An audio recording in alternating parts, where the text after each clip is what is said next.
Assalamualaikum warahmatullahi wabarakatuh.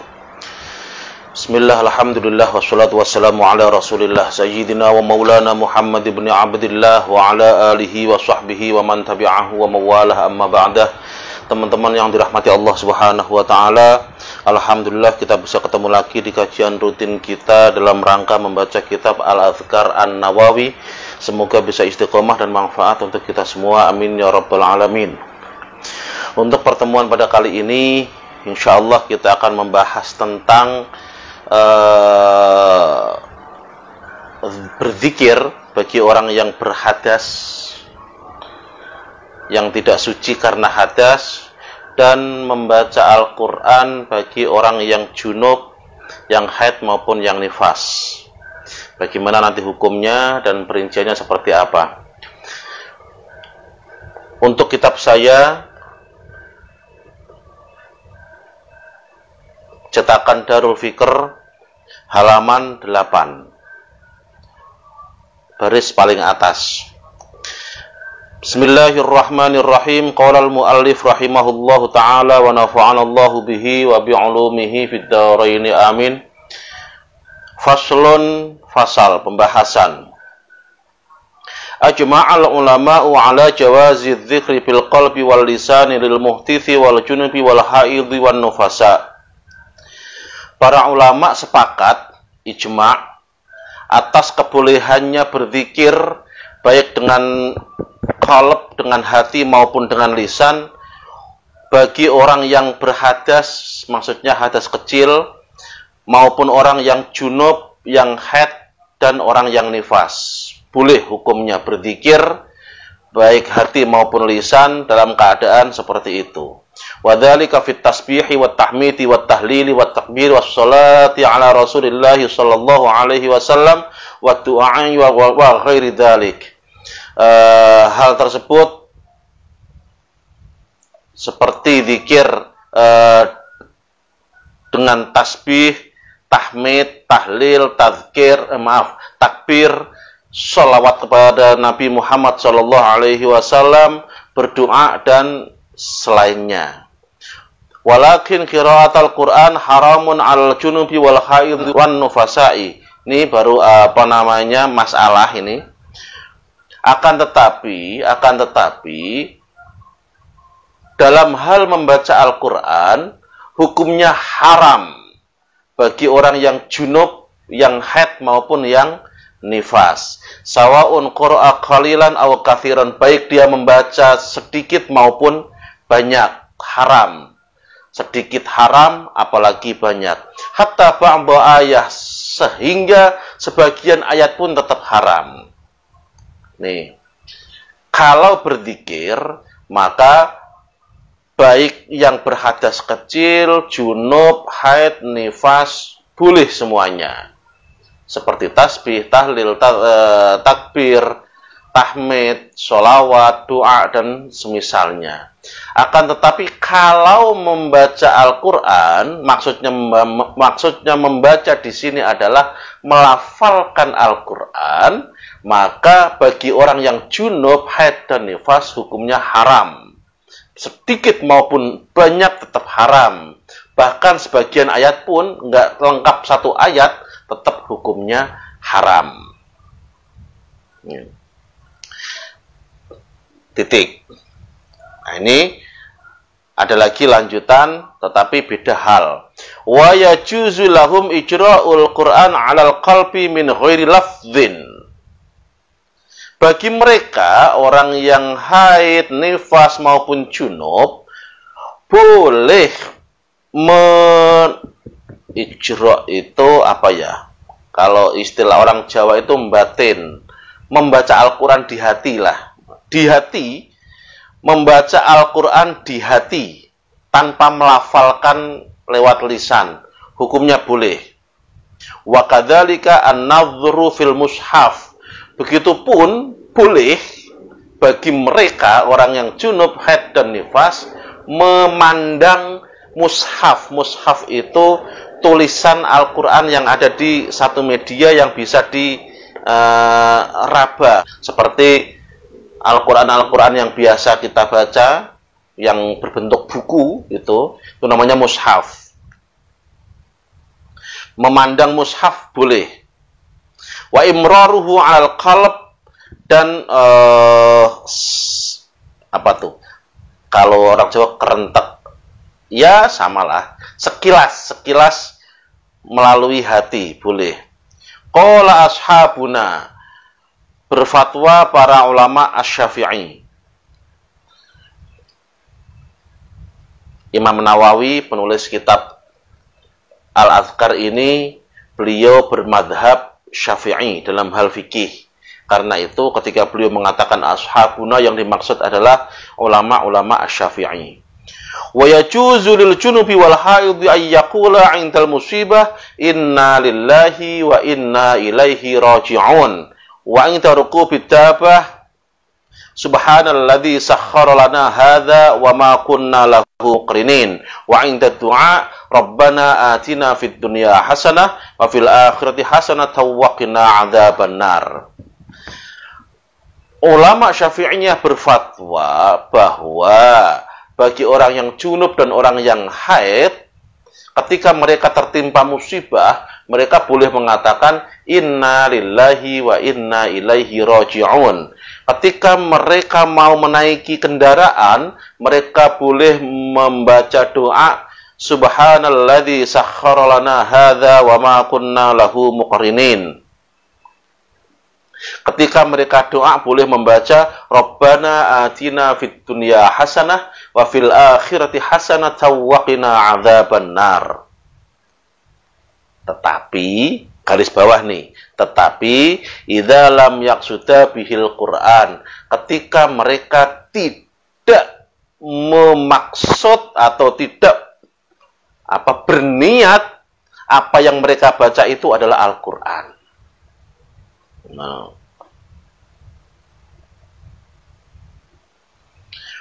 mereka juga boleh walahuma ayyakula bismillah walhamdulillah idza lam yaqsudal Quran. Mereka juga boleh membaca bismillah alhamdulillah ketika tidak memaksudkan Al-Qur'an. Wala ya'thimani illa idza qasadal Quran. Mereka tidak berdosa kecuali ketika mereka memaksudkan apa yang mereka baca adalah Al-Quran. Jadi begini teman-teman. Bismillahirrahmanirrahim.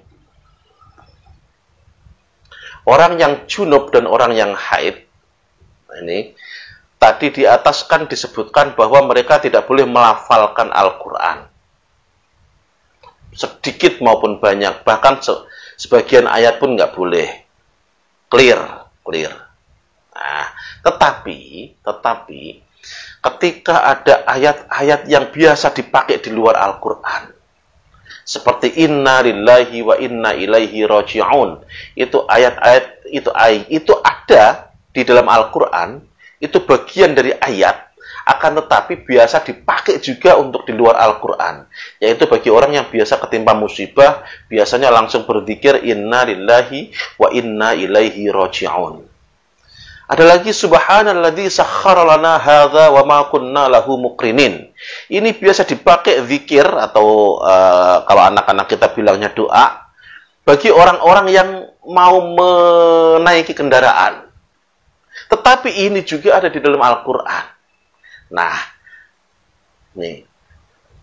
Ada lagi. Rabbana atina fid dunya hasanah wa fil akhirati hasanatan wa qina adzabannar. Ini adalah biasa yang kita baca ketika kita berdoa kepada Allah Subhanahu wa taala. Tetapi ini juga ada di dalam Al-Qur'an. Bahkan ketika kita makan, kita mendapatkan nikmat, kita sering membaca bismillah, alhamdulillah dan yang lain sebagainya. Padahal itu juga ada di dalam Al-Qur'an. Kalau niatnya berzikir atau berdoa, maka hukumnya boleh. Kata ulama Asy-Syafi'iyah, mereka memfatwakan boleh. Tetapi kalau diniatkan membaca Al-Quran, hukumnya haram.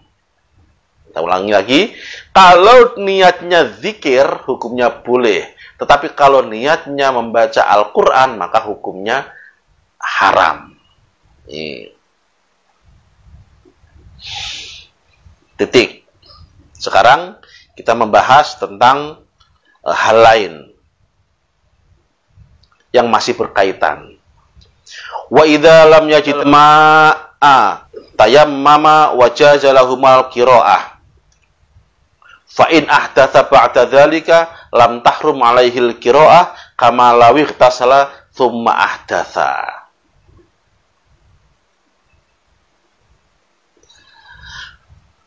Kalau jika ada orang jinabat atau orang haid, kan harusnya kalau mereka sudah suci dari haid atau bagi orang jinabat dia udah wajib sholat, udah masuk waktu sholat, kan mereka harusnya mandi, ya kan? Tapi ternyata tidak ada air, maka caranya tayamum. Nah, sekarang bagi orang yang tayamum karena nggak ada air, maka hukumnya pun sama, boleh melafalkan Al-Quran. Boleh melafalkan Al-Quran. Ternyata setelah tayamum mereka batal. Seandainya, boleh nggak melafalkan Al-Quran? Boleh, masih boleh. Kenapa? Karena tayamum mereka, yang mana tayamumnya ini sebagai alternatif dari mandi, disamakan dengan ketika orang habis mandi lantas hadas kecil. Ini hadas kecil itu misal pipis, buang angin, dan yang lain sebagainya. Maka bagi orang yang setelah mandi kok terus dia maaf-maaf buang angin, maka dia masih boleh melafalkan Al-Quran. Pun demikian dengan orang yang haid maupun junub ini tadi. Dia habis tayamum karena nggak ada mandi, karena nggak ada air buat mandi. Ternyata setelah tayamum kok hadas kecil, maka dia masih boleh melafalkan Al-Quran. Tsumma la farqa baina ayyakuna tayammumuhu li'adamil ma'i fil hadari aw fis safar. Baik tayamumnya tadi, karena nggak ada air tadi, baik di lingkungan dia tinggal ataupun di dalam perjalanan panjang. Hukumnya sama, tetap boleh. Setelah tayamum, hadas masih boleh melafalkan Al-Quran. Falahu ayyaqra Al-Quran ba'dahu wa in ahdatsa. Wa qala ba'du ashabuna. Ini ada sedikit perbedaan pendapat. Sebagian ulama Syafi'iyah memfatwakan seperti ini. In kana fil hadari shalla bihi wa qara'a bihi fi shalah wa la yajuzu ay yaqra'a kharijas shalah. Kata sebagian, ini sebagian. Kalau tayamumnya di lingkungan dia tinggal, tidak di dalam perjalanan, maka dia hanya boleh sholat dan membaca Al-Quran yang ada di dalam sholat. Yang dimaksud di sini, nih. Nah, dan membaca Al-Quran dalam sholat. Wala yajuzu ayyaqra kharijas sholah. Tidak diperbolehkan membaca Al-Quran di luar sholat. Ini ba'du sebagian. Was-sahihu, dan yang sahih, kata mu'alif, kata Al-Imam An-Nawawi, jawazuhu kama qaddamna. Kata beliau, yang sahih tetap bolehlah. Walaupun dia di luar sholat. Yang penting dia sudah tayamum. Li'anna tayammumahu qoma maqamal husli, karena tayamumnya itu seperti atau menempati derajatnya orang yang mandi. Menempati derajatnya mandi wajib. Nah, tuh. Ini kita membahas tentang tayamum yang jarang terjadi di Indonesia ini. Nggak apa-apa lah, kita baca saja.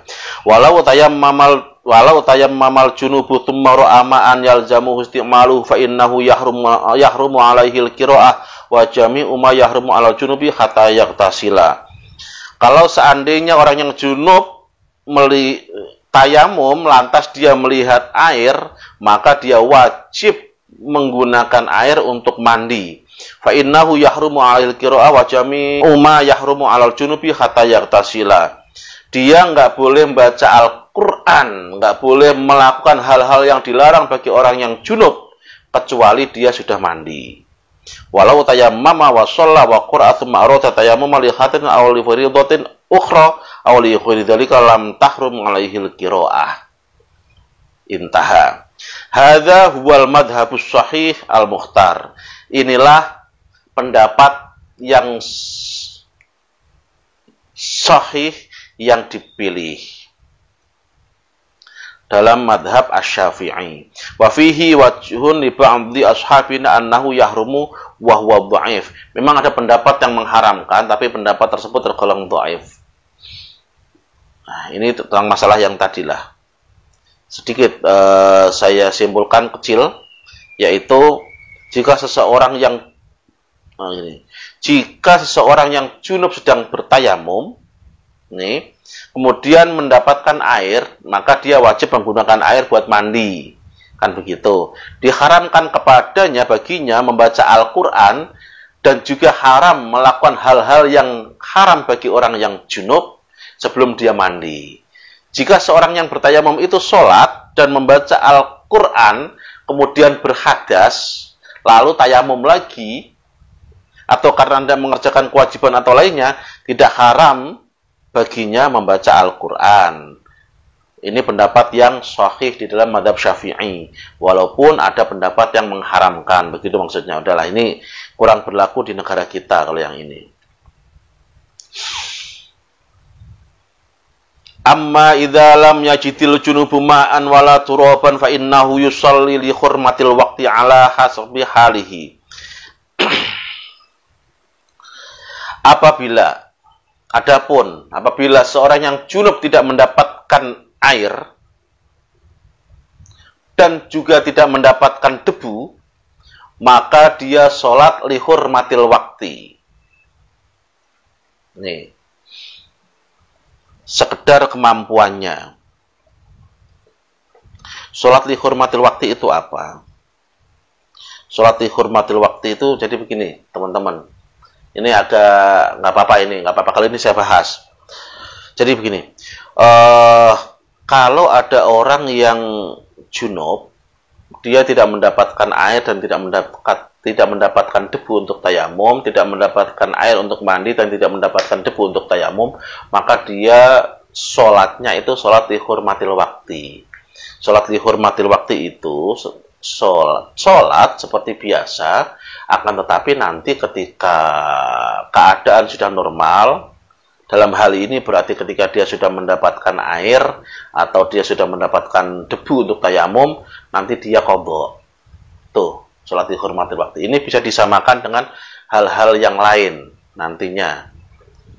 Hal-hal yang lain itu apa? Intinya begini, ketika seseorang tidak bisa bersuci, nah, tapi dia sudah masuk waktu sholat, mau nggak mau dia harus sholat. Itu yang saya maksud disamakan dengan hal yang lain. Emang ada contohnya? Ada contohnya. Apa contohnya? Contohnya orang yang di rumah sakit. Ini, orang yang di rumah sakit, ketika dia di ICU, itu kan nggak ada yang nungguin. Iya kan? Dia sadar, cuma dia nggak bisa gerak, nggak bisa ngapa-ngapain seandainya. Jangankan gerak untuk duduk dan yang lain sebagainya, untuk berteriak minta tolong kepada suster pun mungkin dia agak kesulitan. Tapi dia sadar. Nah, dia tahu ketika ini masuk waktu. Lantas bagaimana cara sholatnya sedangkan dia dalam keadaan tidak suci, bahkan najis karena ada selang segala macam kan, yang selang pipis itu semacam. Artinya dia tidak mungkin membersihkan dirinya dari hadas maupun najis, baik dengan air apalagi dengan debu. Siapa yang mau mentayamumkannya sedangkan dia di ICU. Nah, ketika seperti ini, maka tetap sholatlah, tetap sholat. Namanya sholat li hurmatil waqti. Ini maaf kalau saya salah mohon dikoreksi. Saya menyamakan dengan yang ada di sini. Kalau Al-Imam An-Nawawi memberikan contohnya adalah orang yang tidak menemukan air dan tidak menemukan debu untuk tayamum, maka dia diperintahkan untuk sholat li hurmatil waqti. Maka lantas saya berasumsi sendiri atau menyamakan dengan kasus orang yang ada di ICU, yang dia dalam keadaan najis, nggak bisa wudhu, nggak bisa tayamum. ya, karena nggak ada yang nungguin dan perawatnya pun mungkin agak jauh dan dia nggak bisa berkomunikasi langsung dengan perawat karena mungkin mulut ditutup dengan selang segala macam, ya kan seperti itu orang di ICU. Dia udah nggak bisa sholat, nggak bisa bersuci normal seperti orang biasa. Apalagi dia ada selang pipis, najis segala macam, maka dia sholatnya pun sholat li hurmatil wakti. Apa itu sholat li hurmatil wakti? Tadi seperti sebelum tadi saya sebutkan, dia tetap sholat seperti biasa. Kalau orang waras mungkin masih bisa rukuk sujud dan seterusnya. Tapi karena ini orang sakit, bisanya berbaring, ya udah berbaring saja dia sholat. Dia sholat sambil berbaring karena memang bisanya berbaring. Nah, cuman nanti ketika keadaan sudah normal, sudah sembuh dari sakit, dia qadha. Itu namanya li hurmatil waqti. Nanti pasti ada teman-teman yang menanyakan, Ustadz, ya kalau sama-sama nantinya qadha, ngapain harus sholat? Begini teman-teman yang dirahmati Allah Subhanahu wa taala. Walaupun dia harus qadha setelah dia normal nanti, tetapi dia sudah sholat di hurmatil wakti, ini maaf menurut ulama inilah cara yang benar, karena bagaimanapun waktu sholat sudah ada, sudah masuk, kita sebagai orang Islam diperintahkan untuk sholat, ya udah sholat sebisanya.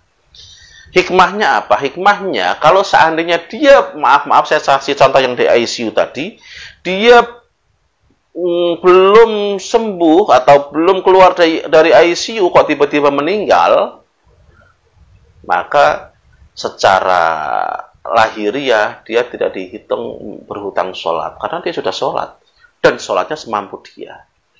Tuh. Tapi kalau dia tidak sholat sama sekali, nggak usah sholat lah, nanti aja ketika sembuh saya ganti. Ternyata dia nggak sembuh, bahkan sampai meninggal seandainya, berarti dia hutang sholat. Itu bedanya di situ. Saya ulangi lagi, orang yang sholat di hurmatil wakti belum ada kesempatan untuk membayar atau mengqadha sholatnya, kok dia meninggal, dia tidak dihitung sebagai orang yang hutang sholat. Akan tetapi kalau dia memang sengaja nggak sholat karena mengharapkan nanti setelah sembuh dia qadha, ternyata nggak sembuh malah meninggal, maka dia terhitung sebagai orang yang hutang sholat. Nah, kita lanjut yang di sini. Saya ulangi lagi, orang yang nggak ketemu dengan air dan nggak ketemu dengan debu, maka dia sholatnya sholat li hurmatil wakti sebisa dia, kata Imam An-Nawawi. Wa tahrumu alaihi al-qira'ah kharijas shalah. Kalau dia berhadas besar, nah karena dia nggak wudu, nggak sholat, nggak wudu, nggak tayamum, maka dia tetap haram membaca, melafalkan Al-Quran di luar sholat. Di luar sholat. Wa yahrumu alaihi ayyaqra'a fi shalah ma zata 'alal Fatihah. Dan ketika dia sholat pun yang diperbolehkan yang dibaca oleh dia hanya Al-Fatihah saja. Selain Al-Fatihah nggak boleh. Al-Quran maksudnya, nggak boleh baca surat-suratan, qul huwallahu ahad dan seterusnya, nggak boleh. Yang boleh hanya Fatihah saja. Kenapa? Nanti di bawah ada, karena memang Fatihah itu salah satu rukun sholat. Sholat tidak sah ketika dia tidak membaca Fatihah. Kalau sholatnya saja diperbolehkan, ya Fatihahnya ya otomatis juga harus diperbolehkan, kan begitu. Nih, wahal tahrumul Fatihah fihi wajhani. Apakah Al-Fatihah haram ketika dibaca oleh orang yang tadi yang junub tapi dia nggak bisa mandi karena nggak ada air dan dia nggak bisa tayamum karena nggak ada debu? Fihi wajhani. Di sini ada dua pendapat. As-sahhuhuma, yang paling sahih adalah la tahrumu bal tajib, tidak haram bahkan wajib. Fa inna sholah la tasihhu illa biha, karena sholat nggak sah tanpa Fatihah, nih tadi yang saya sebutkan. Wa kama jazatis sholah liddarurah tajudul qiraah. Sebagaimana sholat karena darurat diperbolehkan, daruratnya itu nggak ada air, nggak ada debu, tetap dia sholat diperbolehkan, maka membaca Fatihah pun diperbolehkan. Adapun pendapat yang kedua, wasani tahrumu, haram, kata pendapat yang kedua ini.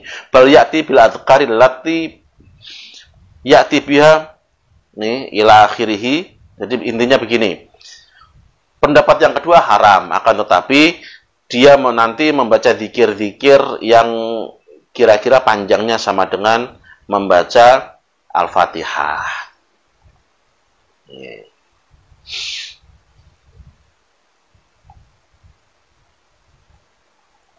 Wa hadza furu'un ru'aitu itsbat tahahuna li ta'alluqiha bima dzakartuhu fa dzakartuha mukhtasiratan wa illa falaha ditimmatun wa atilatun mustawaffatun fi kutubul fiqhi. Nih, masalah ini saya kemukakan secara ringkas, kata mu'alif, karena ada sangkut pautnya dengan persoalan kita. Untuk lebih sempurna penjelasan dapat dipelajari di kitab-kitab fikih yang lebih detail. Wallahu a'lam. Teman-teman semuanya, sekali lagi, jadi pertemuan kita untuk kali ini yang pertama, bagi orang yang berzikir, yang murni zikir, tidak diharuskan dalam keadaan suci dari hadas. Jadi orang yang hadas kecil, yang junub, yang haid, yang nifas, tetap semuanya boleh. Ketika ini murni zikir seperti tasbih, tahlil, tahmid, sholawat, doa, dan semisalnya. Tetapi bagi Al-Quran, orang yang melafalkan Al-Quran, ini ada aturan khusus, yaitu ketika dia sedang junub, haid maupun nifas, intinya ketika dia hadas besar, maka tidak boleh melafalkan Al-Quran. Kecuali yang dilafalkan adalah zikir-zikir atau doa-doa yang walaupun ada di Al-Quran, tapi dengan niat zikir ataupun doa, itu boleh. Tapi kalau niatnya murni membaca Al-Quran, maka tidak boleh. Intinya seperti itu. Adapun masalah tayamum dan yang lain sebagainya, itu tadi masalah yang jarang kita ketahui atau jarang kita temui di lapangan. Khusus masalah sholat di hurmatil waktu tadi, memang sekali lagi saya tekankan, mungkin dalam hal ini kita jarang ketemu dalam hal apa yang dicontohkan oleh mu'alif, yaitu orang nggak ada air, nggak ada debu di Indonesia, insya Allah jarang ketemu hal itu. Tapi ada hal lain yang semisal ini, yaitu ketika kita di ICU, kita sakit keras dan yang lain sebagainya, nggak ada yang bisa mentayamumi kita, nggak ada yang bisa mensucikan kita, maka ketika kita masuk waktu sholat, usahakan kita tetap sholat. Namanya sholat li hurmatil waktu, semampu kita, semampu kita. Kalau seandainya tidak ada umur, alhamdulillah kita tidak punya hutang sholat. Tapi kalau seandainya ada umur, nanti kita bisa sembuh kembali, insya Allah, dan kita janji dan memang aturannya seperti itu, kita akan mengqadha apa yang kita lakukan ketika kita sakit, yaitu sholat dalam keadaan tidak suci. Terima kasih. Wallahu waliyu taufiq wal hidayah. Wassalamualaikum warahmatullahi wabarakatuh.